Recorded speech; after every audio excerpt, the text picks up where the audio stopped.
Quack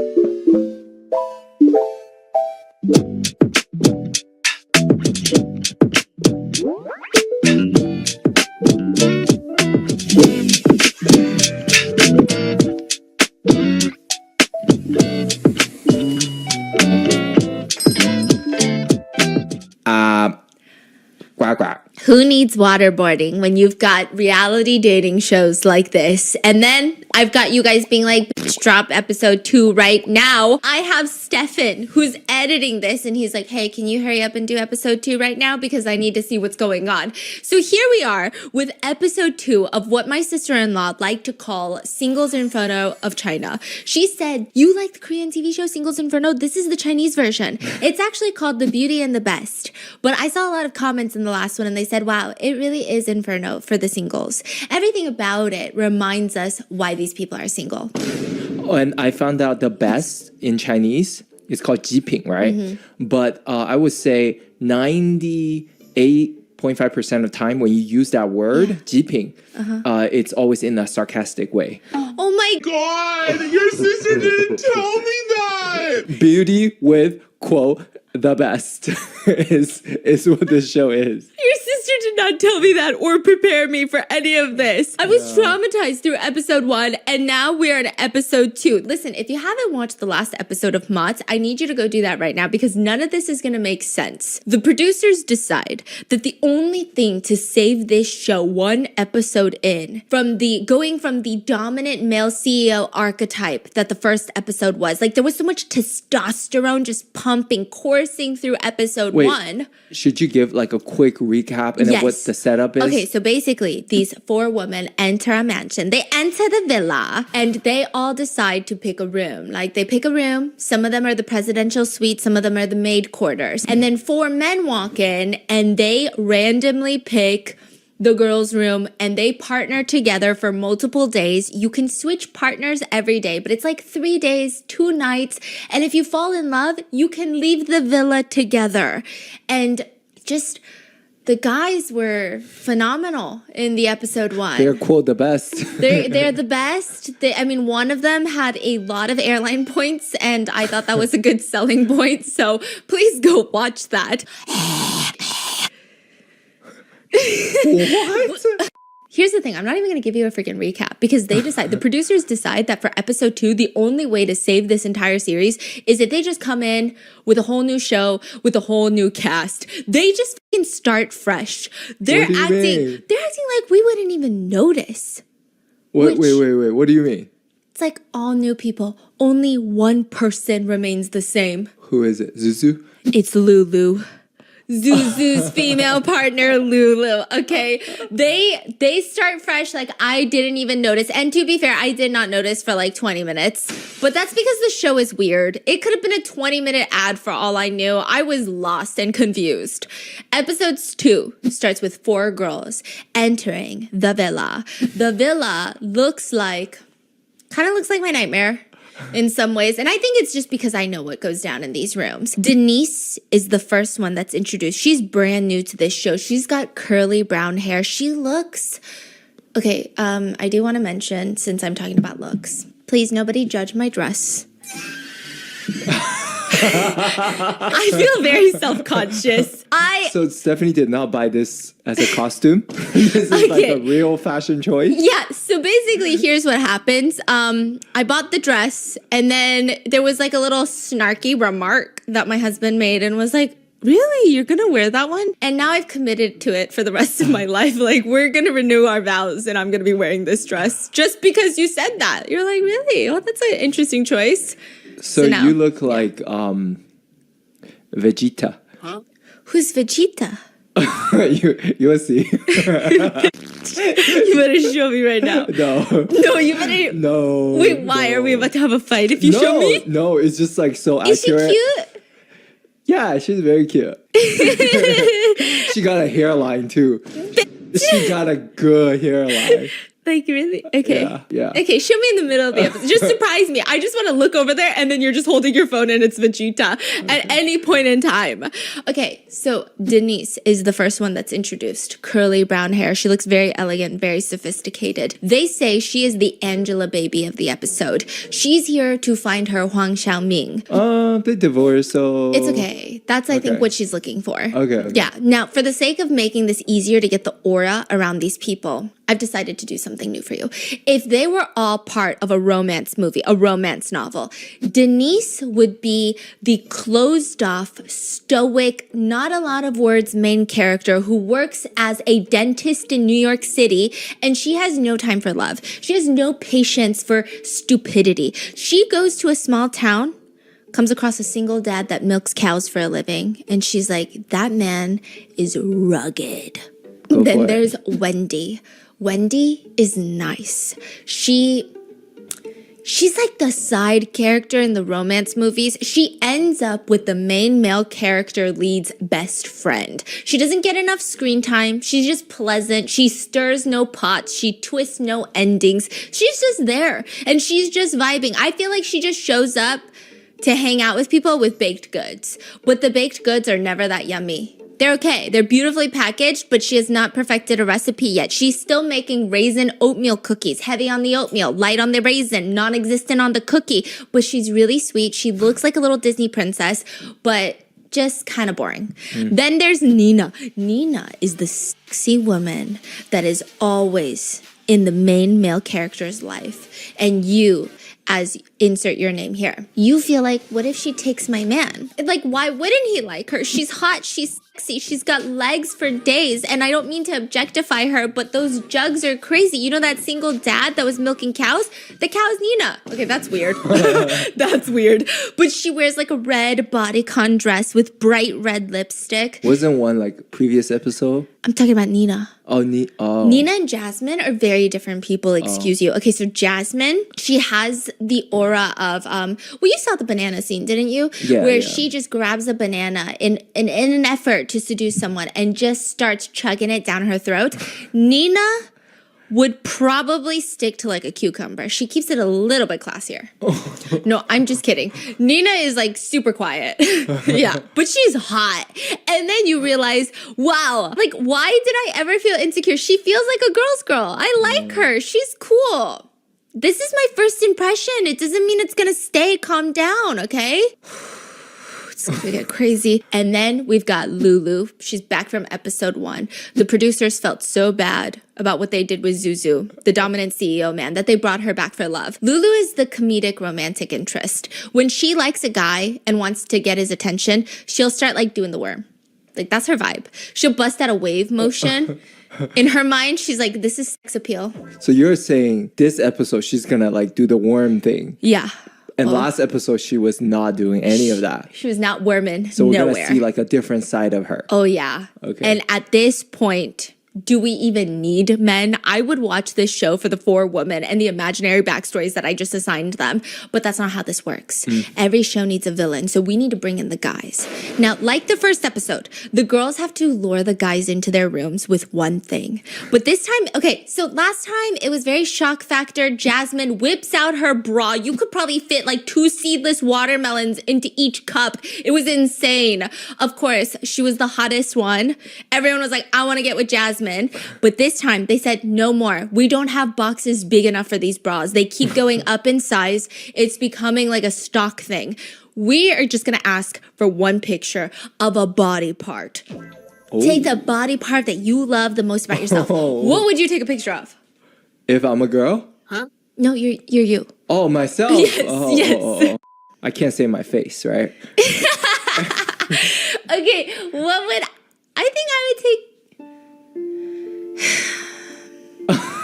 I have fluctuating self-esteem, and today you caught me on a bad day, so nothing, okay? Now, demure Denise, dentist, stoic, quiet city girl, Angela baby. She takes a picture of one eyeball. It's very mysterious. Does she have another one? We don't know. You'll have to wait and find out. You'll have to go to her room. Wendy, the nice, pretty one, but somehow a mediocre baker and like kind of just there. She chooses her collarbones. Oof. Chinese are huge on collarbones. What do you mean? Tell me more. You know the trend if you want to put a goldfish in your collarbone with a little water pond, like you want to use your collarbone as a soup bowl to drink soup out of, like put some boba milk tea inside of your like that's a Chinese beauty standard. How do you feel about collarbones? Are you like? I haven't seen them actually. Do you have them? I have collarbones. Oh, okay. You know? I mean, like I don't get it. So. I keep them really safe and hidden so no one knows. Okay, then red dress hot spicy Nina chooses a picture of her cleavage. She never claimed to be spontaneous. She claims to be effective. Then Lulu, she chooses her hands. She's gently caressing a champagne flute. And I feel like this also has to be kind of like an East Asian thing. Like the way she's... What do you mean? I don't know, it's kind of weird. I just would have never guessed someone does their hand. Oh, hand is huge. What do you know about hands, huh? What do you know? I mean, I know there's good hands and bad hands. That's not fair. I have really bad hands. No, you have really good hands. So they all get separated into their rooms after taking these pictures. And now they just have to wait for the men to show up, choose the picture, go to the corresponding room, be surprised. So the first man to be introduced, they decide that last time all four walking in was too much star power. So they do one at a time. The first man is Nolan. You know what this show reminds me of? This show reminds me of when you have 6 friends and you're trying to matchmake in between the 6 friends. So you're like, let me just every which way possible. And then you have to keep circling these people around to play Cupid. But the number of matches available are limited. And then the quality of matches are limited. Nolan, I mean, the best thing that the producers could say about him is that he's from Beijing. That's it. They said Beijing Nolan. I don't like Nolan. Nolan looks like you walk into a club. He's the club promoter. He's going to bite his lip and blow you a kiss from across the club. That's what Nolan looks like. Okay. And then there's Liam. The producers say Liam is the sunny guy that has 18 ways to hit on a girl, but he wants a family-oriented girlfriend. Liam is tall. Okay. He has this look. You know those YouTube channels that used to create skits and dramas? Like a K-drama-esque drama, like a diet K-drama? And you cast your friends. Like you cast the guys that you met at church because you're like, I'm not going to pay an actor. I can't afford SAG-AFTRA. Or I don't know how actors get paid. So then you just like ask someone that you know to star in your little skit. There would be a whole plot. It's good. The production value is there, but it's not there enough to feel like a real show. Liam feels like the type that would be casted in a YouTube-style C-drama. He's not hot enough to be a regular C-drama. Like he's not attractive enough to be oppa. He's just like a chingu.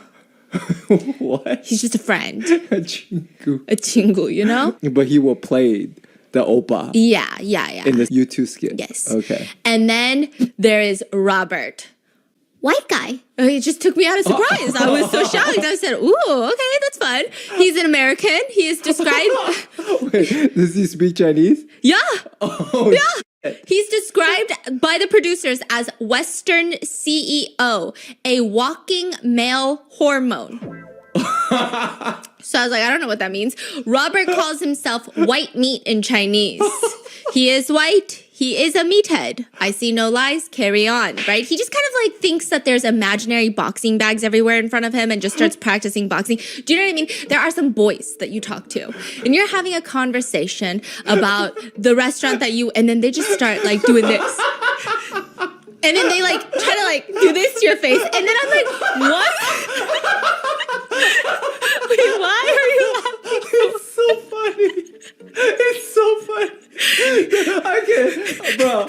It's so accurate though. Yeah, and like they're always like, and then are you listening to what I'm saying right now? I think every boy is fighting an imaginary enemy.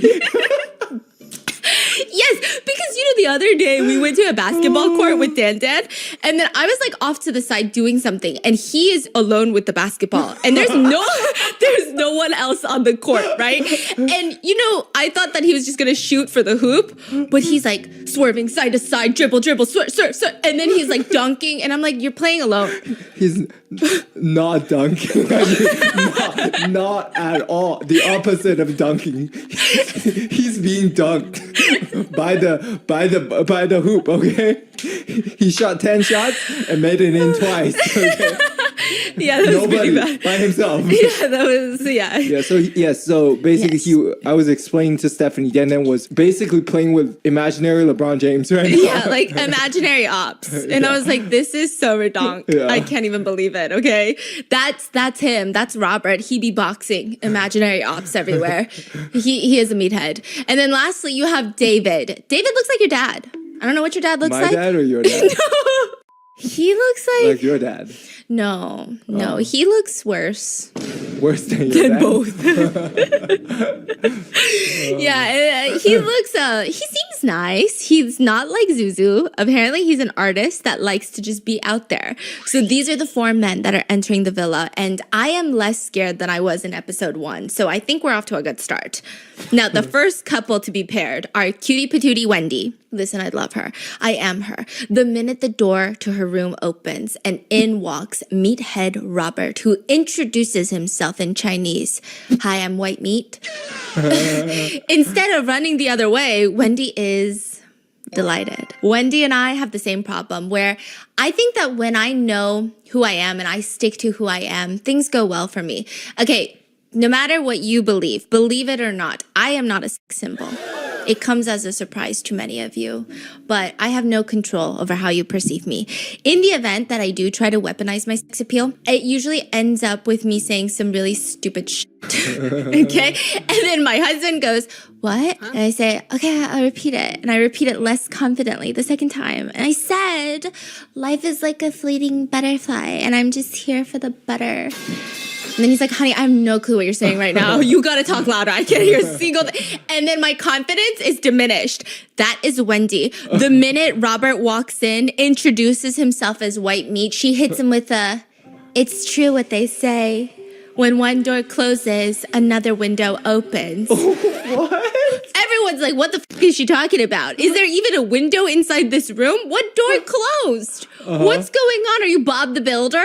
It was very random. What does it mean? She's just saying shit. I think she's trying to be mysterious and cool. And then I relate to that so deeply on like a visceral atomic level. I relate, and it's very random. I thought it was incorrectly translated, but no, I confirmed. It's just what she says. The two sit on the bed, and Wendy just starts going in. I was really into photography since I was really young. Then it became my full-time job. Then I was like, maybe I thought about broadcasting. So then I went into broadcasting after that. And then Robert just looks checked out. He's not into any of this, to the point where I think he realizes there's a camera in the room and there's probably people thinking I'm rude as fuck. So he says, "Oh, I'm so sorry, Wendy. It's not that you're boring. It's just I'm just not in the best condition right now. I'm a bit exhausted." Wendy nods. "Oh, yeah, no, I see. That's okay. I didn't know you were in the best condition. My hometown is down south, but my father is actually from a different area, and my mother is like from the other side of the country. So It's kind of like a mixture of them two right now. But I'm living in Shanghai and I primarily work there. So that's why I spend most of my time there. Is she yapping? just yapping his ear off." And I said, "Wendy." Maybe like he's not good with Chinese, so it's like this feels like a like second language class. It's a test. Now, question: where does Wendy's father from? A. Shanghai. B. Suzhou. C. But then when he goes into the confessional after he was all so polite and he was listening to Wendy, right? They ask Robert, "What do you think about Wendy?" A. Shanghai. B. Suzhou. He says he doesn't know how he feels about Wendy. He's gonna wait to see how she performs at night. You win. Basically. Okay. So his lack of interest in Wendy's conversation, it's very obvious that she is not his type. And then you go to Red Dress Nina, who is patiently waiting for her partner to arrive. Nina's the girl that took a picture of her cleavage, remember? Now, you would think that she's like Jasmine. She's got the banana ready. She's ready for all of this. But in reality, Nina is the complete opposite. Before her partner arrives, she looks deadpan into the camera and says, "I'm not going to pick whoever chooses me. I'm trying to eliminate someone. The truth is, if they choose my cleavage picture, then I don't want to be with them. So this is the quickest way for me to eliminate the first person. That's crazy. So whoever walks in that door, she's not into him. And dun dun dun dun, the door opens. Who's it? Who's it? The last one, the one that looks like your dad. Not my dad, your dad. Okay. Is it right? No, Nolan, the club promoter that blows. Give me a hug, Nolan. Just smile, Nolan. It's not that I don't think women are equal, but that Nolan, okay? That guy. He walks in a 3-piece suit, dress shirt, tie, vest, dress pants. No blazer. He looks like a sleazy car salesman that smells kind of like cigarettes the whole time that you're test driving the car. And then you also feel very stressed because you can kind of feel his gaze on your thighs and you're just like, do I just crash the car? Yeah, Nolan walks in confident. Attitude of a guy that has just freshly graduated from like a pickup artist course. And he just starts speaking Japanese. He walks in speaking. No, you know. 私はクンさんです。 He's not Japanese. Why is he speaking Japanese? It's like me walking into a room and, I'm not even going to do it, okay? And speaking Chinese. It's like, I'm not Chinese. I don't speak Chinese. And his Japanese pronunciation is ass, right? But is Nina Japanese? No, hear me out. Oh. He's doing it to throw Nina off. Look at me. I'm cultured. That's crazy. But Nina responds, catches him off guard because she responds in Japanese and her pronunciation is better than him. How do I know? I don't speak Japanese, but it sounds better. It sounds more accurate. He looks shocked. Nina, meanwhile, is unimpressed. And then Nina sits there and she says, okay, first things first, we got to discuss the sleeping arrangements because you and me, we're not going to work. Like, I already knew we weren't going to work, but when you walked in that door, I definitely knew we weren't going to work. Oh, she's direct. Yeah, she's like, yeah, I'm not into this. You're not sleeping on the bed. And Nolan tries to play dumb and suggests they sleep on the same bed. And he's like, why not? We both have 2 blankets. We can each have our own blanket. And then we both sleep on the bed. Nina does not want to agree to this. So Nolan's, I just have like a really bad back injury. Oh my God. I just can't. Let me tell you. I'm not here to take advantage of you. I'm from Beijing. I don't know what that means, sir. What does your geographical location mean to me? And it's, he says it's mainly because the floor is super cold and, it's just one night, right? This is the first time that they're meeting. Nina does not like this, but Nolan, he's the one that's upset. He goes into the confessional room and he says, I think she's a little pretentious, Here's what I'm looking for in a girlfriend. Independence, hobbies, passions, sports, and they can't be too cocky or needy. And you know how when you're in the confessional room and the producers just don't talk. Yeah. But the producers this time, they're like, we gotta fuck around with this guy. Are you not cocky? Like, you don't want a cocky girlfriend, but are you not cocky? Nah, I'm not cocky. If I love someone, I love someone. If I hate someone, I hate someone. If I cheat, I cheat. What? They ask him, do you actually enjoy the feeling of having many girls pursuing you? I don't particularly enjoy it. This is just my usual state. It's my usual habitat since I was young. I don't enjoy it on purpose. It's just I'm kind of used to it. If you're not around, my girlfriend's not around, then there's going to be another chick. It's that simple. You might think I'm crazy, but that's just the truth. Is he hot? Oh my gosh. How do I describe what this man looks like?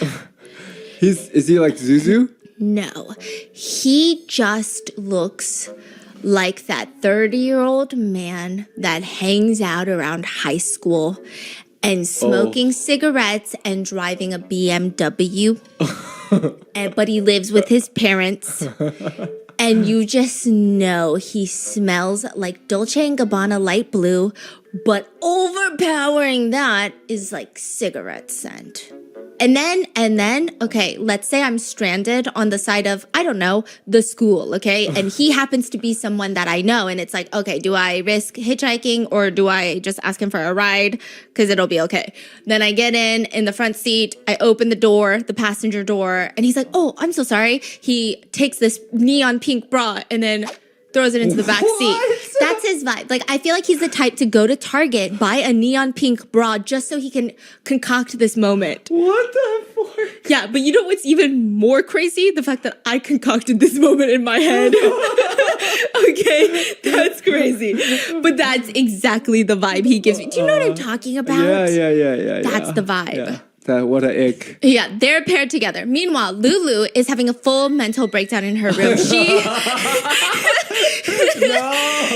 the one from episode 1 who is paired with Zuzu, and she's talking to the ghosts of her past. This feels like fate. This is the same room that I was in last time, and I feel like I'm right back here, and it's just gonna be another weirdo, right? Wait, like she's saying that? same room, and she's just talking to herself. Is this fate? Is this my life? Is this really what it's come to? And then finally, the door opens. C-drama. Diet C-drama. Liam walks in. And in the first episode, when Zuzu walked in, she broke the fourth wall, okay? She had this balding, diamond medallion, Sky Miles, misogynist walk in through the door. He uses his credit card points to upgrade his flights, and then he expects you to get on your knees for that, and you're like... Dominant CEO Zuzu, calm down. Lulu stared straight into the camera and asked us, the viewers, in real time, what is this? What is this? And now she does it again. No! But this time, it's like a... It's like a...